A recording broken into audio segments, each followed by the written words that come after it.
Yeah, so the question is some big appearances this week on The View. I was surprised to get that invitation, but I was happy to go on, as well as the Daily Show. What it means is we're doing great things in Kentucky.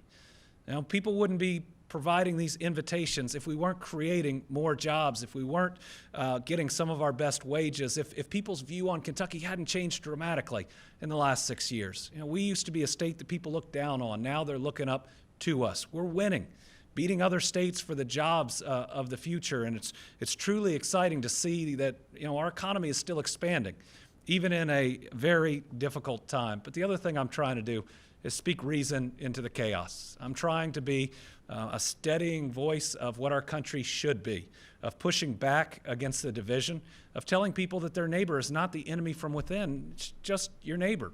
And she or he are doing the very best they can in a difficult world.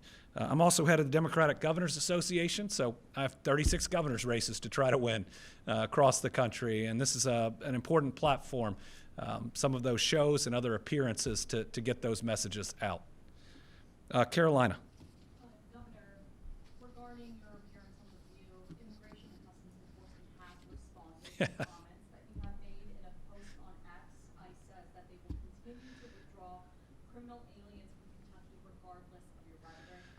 What's your response to their response, and also what concerns do you have with their operations here in the Commonwealth? So we've learned that ICE is so tough, they watch The View. Listen, my challenge here is that ICE is not operating the way that any law enforcement agency can or should operate. As Attorney General, I was the top law enforcement official in Kentucky. I know how an investigation is supposed to be run. I know people's rights and whether or not they're being trampled on. And the fact is that ICE is acting outside the bounds of law enforcement.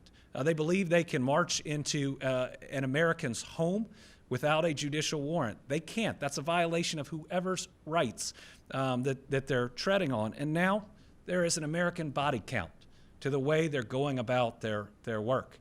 So what I called on is that they need to be retrained, all of them, because they've been encouraged, and leadership has to change. I mean, when a officer-involved shooting occurs, the person in charge of that agency can't make conclusions.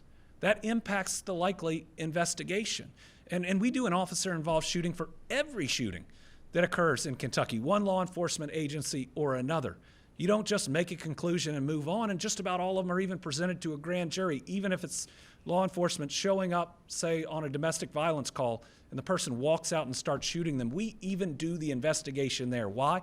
Because that protects our rights as Americans. So, you know, ICE can act tough. All I was doing was exercising my First Amendment rights. That's within the Constitution, and I suggest that ICE reads it.